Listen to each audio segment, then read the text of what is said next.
Hello, আসসালামু আলাইকুম। আমি আজকে আপনাদের জেরান এবং পার্টিসিপল শেখাতে যাচ্ছি। জেরান এবং পার্টিসিপল আজকে আপনাদের একদম ইজি ভাবে শেখাবো। আপনারা অবশ্যই এখান থেকে শিখতে পারবেন। দেখেন, জেরান মূলত নাউন এবং ভার্ব হিসেবে কাজ করে, এটা মাথায় রাখতে হবে। এবং সাথে মাথায় রাখতে হবে জেরান বিষয়টা স্থির এবং পার্টিসিপল অ্যাডজেক্টিভ এবং ভার্ব হিসেবে কাজ করে। মাথায় রাখতে হবে এটা গতিশীল। দেখেন, I saw A swimming pool, আমি একটি সাঁতার কাটা পুকুর দেখলাম। এই পুকুর দেখলাম, পুকুরটা কি গতিশীল নাকি স্থির? তার মানে ওইটা স্থির। স্থির হইলে সেটা হবে gerund.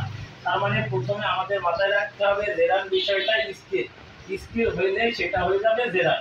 I saw A flying bird, আমি একটা উড়ন্ত পাখি দেখলাম। এই পাখিটা যখন উঠছে এটা গতিশীল, আর গতিশীল কোনো বিষয় হইলে সেটা হয়ে যাবে কি participle.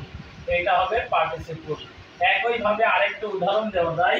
I saw A running train, আমি চলন্ত একটা ট্রেন দেখলাম।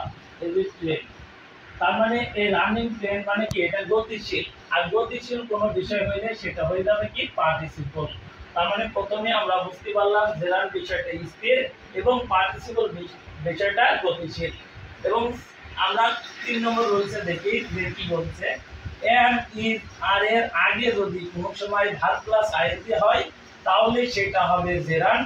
আর এম ইজ আর এর পরে যদি কোনো সময় ভার্ব প্লাস আইএনজি থাকে তাহলে সেটা হয়ে যাবে পার্টিসিপল।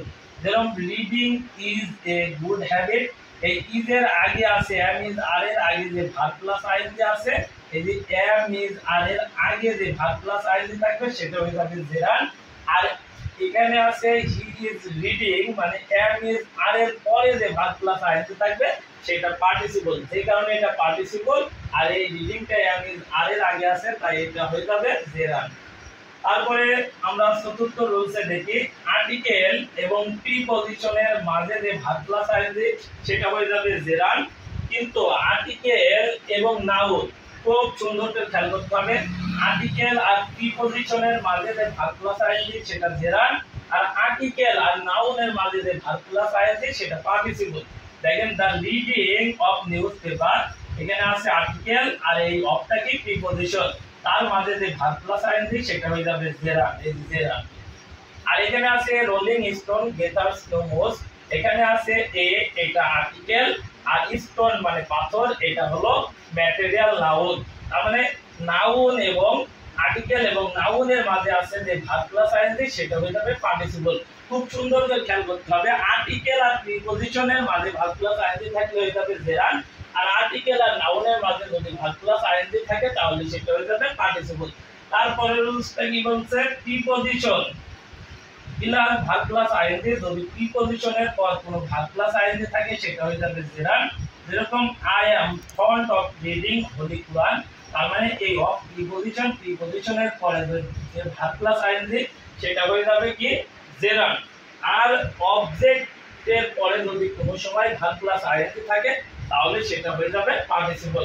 যেরকম আই স হিম, এটা একটা অবজেক্ট, আর অবজেক্টের পরে যে ভার্ব প্লাস আইএনজি থাকবে সেটা হয়ে যাবে পার্টিসিপল। তার মানে আমরা বুঝতে পারলাম জেরান এবং পার্টিসিপল যদি এইভাবে আপনি কম্পেয়ার করে শেখেন তাহলে কখনোই ভুল হবে না। তাহলে আমরা শিখলাম প্রথমে যে যদি স্থির কোনো বিষয় হয় তাহলে সেটা হবে জেরান, গতিশীল বিষয় হলে সেটা হবে পার্টিসিপল। এম ইজ আর এর আগে যদি ভার্ব প্লাস আইএনজি থাকে তাহলে সেটা জেরান, এম ইজ আর এর পরে ভার্ব প্লাস আইএনজি থাকলে সেটা পার্টিসিপল।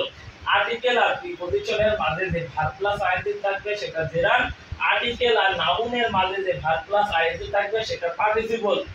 প্রিপজিশনের পর যে ভার্ব প্লাস আইএনজি থাকবে সেটা হবে জেরান, আর অবজেক্টের পরে যে ভার্ব প্লাস আইএনজি থাকবে সেটা হবে পার্টিসিপল। এইভাবে কম্পেয়ার করে পড়লে আপনাদের একদম আজীবন মনে থাকবে, কোনো সময় আপনি ভুলবেন না এবং পরীক্ষার হলে কনফিউজ হবেন না। ইনশাআল্লাহ নেক্সটে আমি এরকম কম্পেয়ার করে সবকিছু সহজ ভাষায় আপনাদের মাঝে উপস্থাপন করবো। আপনারা যদি সাপোর্ট করেন অবশ্যই আমি প্রত্যেকটা আইটেম এইভাবে শর্টকাট করে আপনাদের সামনে ভিডিও নিয়ে আসবো, সেটা গণিত হোক আর ইংরেজি হোক, যে কোনো বিষয়। এবং আমি ইন্টারমিডিয়েট যারা আছে তাদের জন্য ইংরেজি গ্রামার যেগুলো ইন্টারমিডিয়েটে থাকে ওইগুলো এবং আইসিটি ক্লাস আমি মাঝে মাঝে দিব। আপনারা সবাই আমাকে সাপোর্ট করবেন। আসসালামু আলাইকুম।